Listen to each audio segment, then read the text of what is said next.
आज हम पहले कुल्फी का एक बेस बनाएंगे और उसी कुल्फी के बेस से हम 6 अलग अलग प्रकार की कुल्फियाँ बनाएंगे। और ये सारी की सारी कुल्फियाँ एकदम ही रिच और एकदम ही मलाईदार बनेगी। ये 6 अलग अलग प्रकार की कुल्फियों को बनाने के लिए काफ़ी मेहनत लगी थी, तो प्लीज़ आप सभी से एक रिक्वेस्ट है कि इस वीडियो को लाइक और शेयर ज़रूर करना। तो यहाँ पर इस कुल्फी के बेस को बनाने के लिए पहले आपको यहाँ पर एक बड़ी सी कढ़ाई लेनी है। और आप जिस भी कढ़ाई का इस्तेमाल कर रहे हो वो थोड़ी सी मोटी रहनी चाहिए, ताकि ये जो दूध है ये इसमें जले नहीं।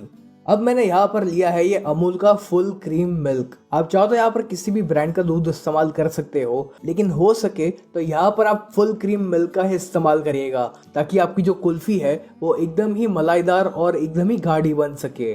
लेकिन अगर आपके पास ये फुल क्रीम मिल्क अवेलेबल नहीं है तो आपके घर में जो भी दूध अवेलेबल हो उसे आप यूज़ कर लीजिए। तो मैंने यहाँ पर आज 2 लीटर दूध का इस्तेमाल किया हुआ है, क्योंकि मैं यहाँ पर 6 अलग अलग प्रकार की कुल्फियाँ बना रहा हूँ। आप चाहो तो यही सेम रेसिपी 1 लीटर दूध से भी आसानी से बना सकते हो।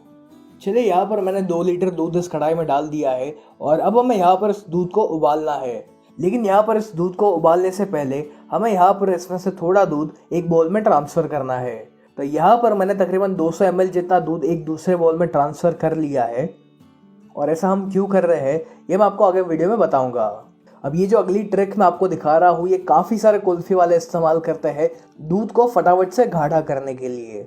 तो अब जिस बोल में हमने दूध को साइड पर रखा हुआ है उसमें आपको डालना है 4 बड़ी चम्मच मिल्क पाउडर।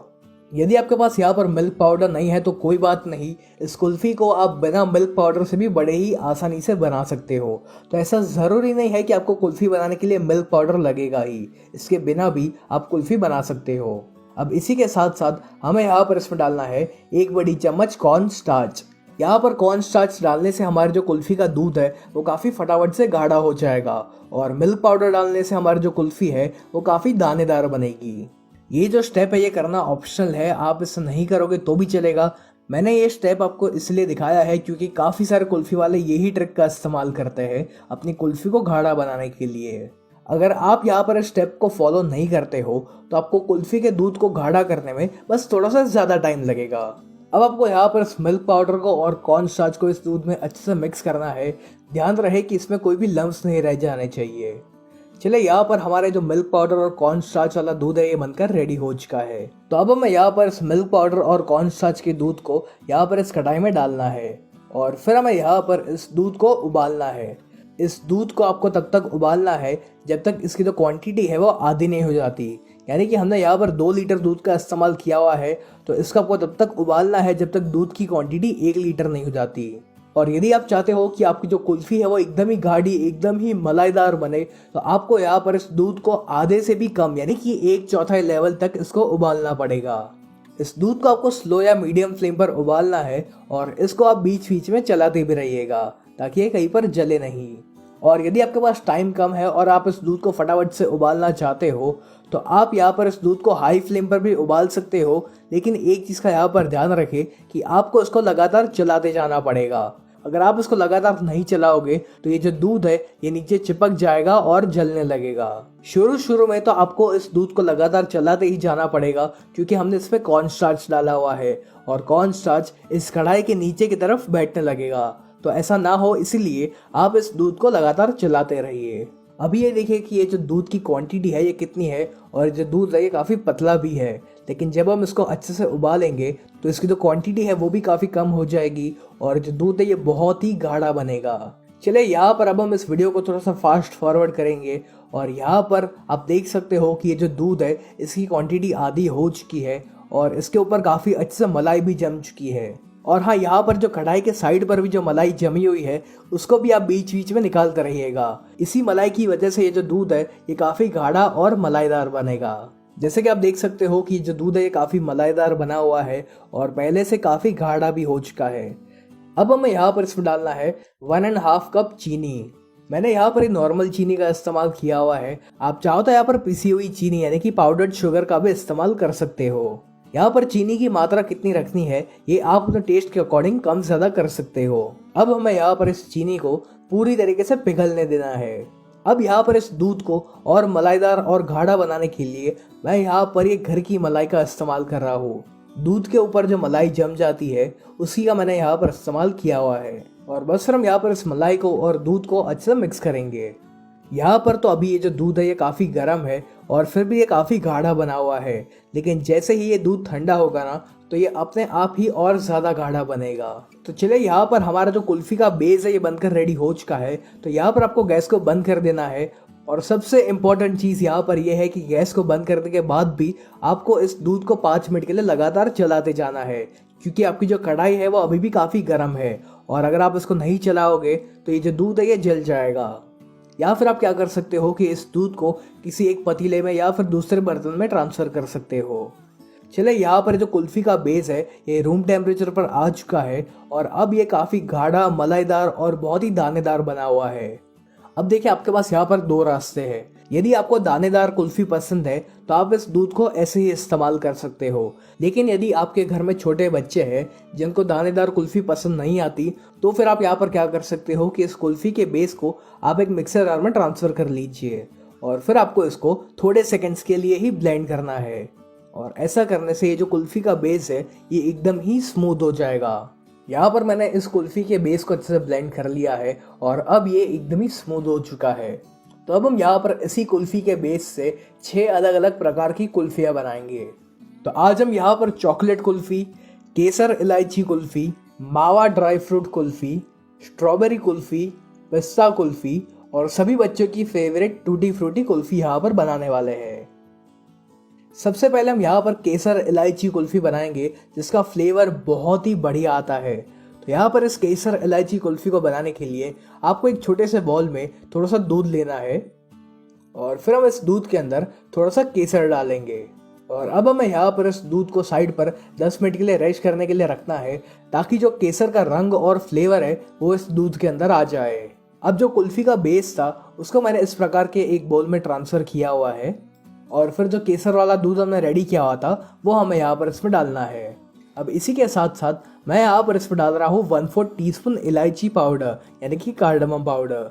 यदि आपको इलायची पाउडर का टेस्ट पसंद नहीं आता तो आप इसे नहीं डालोगे तो भी चलेगा।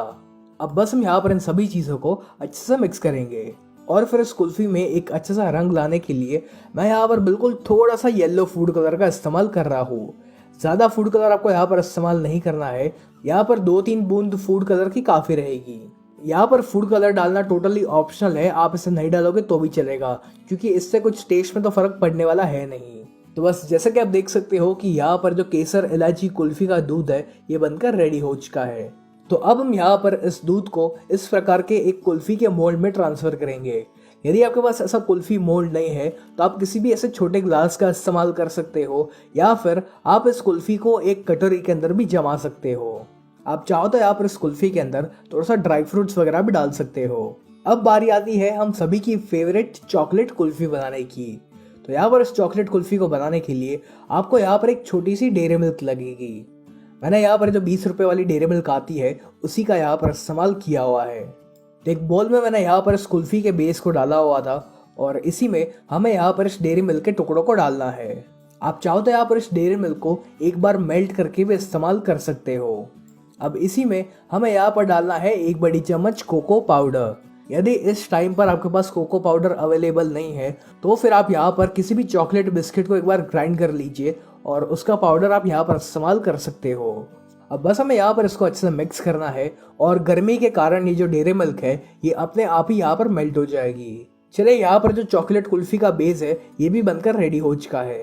तो इस चॉकलेट कुल्फ़ी बेस को हम एक कटोरी में ट्रांसफ़र करेंगे और फिर इसके ऊपर मैं ये घर में बनाई हुई चोको चिप्स यहाँ पर डाल रहा हूँ। यहाँ पर जो चोको चिप्स है इनको घर में बनाने के लिए आपको यहाँ पर एक ऐसा पतीला लेना है और इस पतीले में हम लगभग 2 या 3 गिलास जितना पानी ऐड करेंगे और इस पानी को हम एक बार उबलने देंगे। पानी जब एक बार उबलना शुरू हो जाए तब आपको यहाँ पर इसके ऊपर इस प्रकार का एक बोल रखना है और फिर हम इसमें ऐड करेंगे आधा कप डार्क चॉकलेट और फिर हम यहाँ पर इस डार्क चॉकलेट को पूरी तरीके से मेल्ट होने देंगे। चलिए यहाँ पर जो चॉकलेट है ये अच्छी तरीके से मेल्ट हो चुकी है। तब आपको यहाँ पर इस मेल्ट की हुई चॉकलेट को एक पाइपिंग बैग में या फिर किसी भी एक दूध की थैली या किसी एक प्लास्टिक बैग में ट्रांसफर करना है और फिर इस पाइपिंग बैग में आपको बिल्कुल छोटा सा एक छेद बनाना है और फिर इस मेल्ट की हुई चॉकलेट को आपको किसी भी एक ट्रे में या फिर एक प्लेट में इस प्रकार से डालना है ये जो चोको चिप्स बनाने का काम है, ये आप अपने बच्चों को दे सकते हो। उन्हें ये काम करने में बहुत ही मज़ा आएगा और साथ ही साथ उनका टाइम भी अच्छे से स्पेंड हो जाएगा। यदि आपके पास पाइपिंग बैग अवेलेबल नहीं है तो इस प्रकार से आप दूध की थैली से भी इसको बना सकते हो। बस इसी तरह मैंने ये सारी चोको चिप्स बनाकर रेडी कर ली हुई है। चलिए अब आपको यहाँ पर इस चोको चिप्स को फ्रीज़र में 10 मिनट के लिए रखना है ताकि ये अच्छे से सेट हो जाए। यहाँ पर तकरीबन 10 मिनट हो चुकी है और जैसे कि आप देख सकते हो कि ये जो चोको चिप्स है ये बहुत ही अच्छे से सेट हो चुकी है। तो देखा ना आपने कि घर पर चोको चिप्स बनाना कितना आसान है। अब बारी आती है पिस्ता कुल्फी बनाने की। तो यहाँ पर पिस्ता कुल्फी को बनाने के लिए मैंने एक बाउल में थोड़ा सा कुल्फी बेस लिया हुआ है और अब हम यहाँ पर इसमें ऐड करेंगे बारीक कट किया पिस्ता। वैसे देखा जाए तो मार्केट में पिस्ता का एसेंस भी आता है, तो आप उसका भी यहाँ पर इस्तेमाल कर सकते हो। मैं यहाँ पर सिर्फ थोड़ा सा बारीक कट के पिस्ता डाल रहा हूँ और थोड़ा से पिस्ता मैंने साइड पर बचा कर रखे हुए हैं जिसको हम कुल्फी के ऊपर की तरफ लगाएंगे। और अब इस कुल्फी में एक अच्छा कलर लाने के लिए मैं यहाँ पर इसमें बिल्कुल थोड़ा सा ग्रीन फूड कलर डाल रहा हूँ। हमें बस यहाँ पर फूड कलर के 2 या 3 ड्रॉप्स का ही इस्तेमाल करना है। और जैसा कि आप देख सकते हो कि यहाँ पर जो पिस्ता कुल्फी का बेस है ये भी बनकर रेडी हो चुका है। तो इस पिस्ता कुल्फी के दूध को भी हम यहाँ पर एक कटोरी में और एक कुल्फी के मोल्ड में ट्रांसफर करेंगे और इस कुल्फी के ऊपर हम थोड़ा सा और पिस्ता डालेंगे ताकि ये दिखने में और अट्रैक्टिव लग सके। अब हम बनाएंगे मिक्स ड्राई फ्रूट मावा कुल्फी। तो यहाँ पर इसको बनाने के लिए आपको थोड़ा सा कुल्फी का बेस एक मिक्सर जार में डालना है और उसी में हम ऐड करेंगे 1 बड़ी चम्मच मावा। यदि आप ये जानना चाहते हो कि आप घर पर मावा कैसे बना सकते हो तो उसके वीडियो की लिंक मैं आपको नीचे डिस्क्रिप्शन बॉक्स में दे दूंगा। और इसी के साथ साथ हम इसमें 1/4 टीस्पून इलायची पाउडर यानी कि कार्डमम पाउडर यहाँ पर डालेंगे ताकि इसका जो फ्लेवर है वो काफ़ी बढ़िया आए। और बस फिर हमें यहाँ पर इसको एक बार ब्लेंड करना है। तो चलिए यहाँ पर जो मावा कुल्फी का बेस है ये बनकर रेडी हो चुका है, तो इसको हम एक कटोरी में ट्रांसफ़र करेंगे और फिर हम यहाँ पर इसमें कुछ ड्राई फ्रूट्स ऐड करेंगे। तो मैंने यहाँ पर थोड़ा सा बादाम, काजू और पिस्ता का इस्तेमाल किया हुआ है। और बस इसी तरह हम इस मावा कुल्फी के बेस को एक कुल्फी मोल्ड के अंदर भी ट्रांसफ़र करेंगे और इसके ऊपर भी हमें ये ड्राई फ्रूट्स ऐड करने हैं। चलिए अब हम बनाएंगे बच्चों की फेवरेट टूटी फ्रूटी कुल्फी। तो यहाँ पर मैंने एक बोल के अंदर थोड़ा सा कुल्फी बेस डाला हुआ है और अब हम यहाँ पर इसमें ऐड करेंगे आधा छोटी चम्मच वेनिला एसेंस और इसी के साथ साथ मैं यहाँ पर इसमें डाल रहा हूँ थोड़ी सी टूटी फ्रूटी। और ये जो टूटी फ्रूटी है ये मैंने घर पर ही बनाई है। यदि आप भी ये जानना चाहते हो कि आप घर पर टूटी फ्रूटी कैसे बना सकते हो तो उसका मैंने वीडियो बनाया हुआ है और उसके वीडियो के लिंक मैं आपको नीचे डिस्क्रिप्शन बॉक्स में दे दूंगा। चलिए यहाँ पर जो टूटी फ्रूटी कुल्फी का दूध है ये भी रेडी हो चुका है, तो इसको भी हम एक कटोरी में और एक कुल्फी के मोल्ड के अंदर ट्रांसफ़र करेंगे और फिर आप चाहो तो इसके ऊपर भी थोड़ी सी टूटी फ्रूटी लगा सकते हो। अब बारी आती है स्ट्रॉबेरी कुल्फी बनाने की। तो यहाँ पर एक स्ट्रॉबेरी कुल्फ़ी बनाने के लिए मैंने यहाँ पर जो कुल्फ़ी का बेस है इसको एक बाउल में ट्रांसफ़र कर लिया है और अब हम इसमें ऐड करेंगे स्ट्रॉबेरी एसेंस। यदि आपके पास स्ट्रॉबेरी एसेंस नहीं है तो आप स्ट्रॉबेरी का पल्प या फिर स्ट्रॉबेरी का जो सिरप आता है उसका भी यहाँ पर इस्तेमाल कर सकते हो। और बाई चांस आपके पास इस वक्त स्ट्रॉबेरी है तो आप उसको बारीक बारीक चॉप करके यहाँ पर इस्तेमाल कर सकते हो। चलिए यहाँ पर जो स्ट्रॉबेरी कुल्फ़ी का बेस है ये भी बनकर रेडी हो चुका है, तो इसको भी मैंने इस प्रकार की एक कटोरी में ट्रांसफ़र कर लिया है और फिर मैं यहाँ पर इसके अंदर कुछ लाल कलर की टूटी फ्रूटी यहाँ पर डाल रहा हूँ। चलिए यहाँ पर हमारी सारी की सारी 6 कुल्फ़ी बनकर रेडी हो चुकी है और इनको मैंने इस प्रकार के एक मोल्ड में और कटोरी में ट्रांसफ़र कर लिया है। तो अब आपको यहाँ पर इस कुल्फ़ी मोल्ड के ऊपर इस प्रकार का एक बटर पेपर लगाना है। आप चाहो तो यहाँ पर बटर पेपर के बजाय किसी एक प्लास्टिक शीट या फिर सिल्वर फॉइल का भी इस्तेमाल कर सकते हो और फिर हम इसके ऊपर इस प्रकार का एक रबर बैंड लगाएंगे और फिर इस बटर पेपर के ठीक बीच में आपको एक चाकू की सहायता से छेद करना है और इसके अंदर हम एक आइसक्रीम या फिर कुल्फी के स्टिक रखेंगे। उसी तरह आपको यहाँ पर इस कटोरी के ऊपर भी इस प्रकार का एक बटर पेपर या फिर सिल्वर फॉइल पेपर का इस्तेमाल करना है और इस पर भी हम ये रबर बैंड लगाएंगे। चलिए यहाँ पर मैंने सभी कुल्फ़ी के ऊपर ये बटर पेपर लगा लिया है। तब आपको यहाँ पर इन कुल्फ़ी को फ्रीज़र में लगभग 15 से 16 घंटे के लिए रखना है ताकि ये अच्छे से सेट हो जाए। यहाँ पर 15 घंटे हो चुके हैं, तब हम यहाँ पर इसके ऊपर से इस रबर बैंड को और बटर पेपर को निकाल लेंगे और फिर इस कुल्फ़ी को इस मोल्ड में से आसानी से निकालने के लिए आपको यहाँ पर एक ग्लास में थोड़ा सा गुनगुना पानी लेना है और फिर इस कुल्फ़ी के मोल्ड को हम इस गुनगुने पानी में सिर्फ 5 सेकंड के लिए रखेंगे और बस आपकी जो कुल्फ़ी है वो बहुत ही आसानी से इसमें से बाहर निकल जाएगी। यदि आपको यहाँ पर एक गुनगुना पानी का इस्तेमाल नहीं करना है तो फिर आप इस कुल्फ़ी के मोल्ड को अपने दोनों हाथों के बीच में रख कर ऐसे घिस सकते हो और आपके हाथों की गर्मी से ही ये जो कुल्फ़ी है ये इस कुल्फ़ी के मोल्ड में से बहुत ही आसानी से निकल जाएगी। और जिन कुल्फ़ी को हमने कटोरी में भी सेट करने के लिए रखा हुआ था वो भी बहुत ही अच्छे से सेट हो चुकी है। ये सारी की सारी कुल्फ़ियाँ बहुत ही अच्छे से जमी हुई है और इसका टेक्सचर टेस्ट बिल्कुल वैसा ही आता है जैसे कि आपको मार्केट की कुल्फ़ियों में मिलता है। तो कैसी लगी आपको ये कुल्फ़ी की रेसिपी? अगर आपको ये वीडियो पसंद आया हो तो इसको लाइक और शेयर ज़रूर करना और आपको और कौन कौन सी कुल्फ़ी या फिर आइसक्रीम की रेसिपीज़ जाननी है ये भी आप मुझे कमेंट्स में ज़रूर लिख कर बताइए।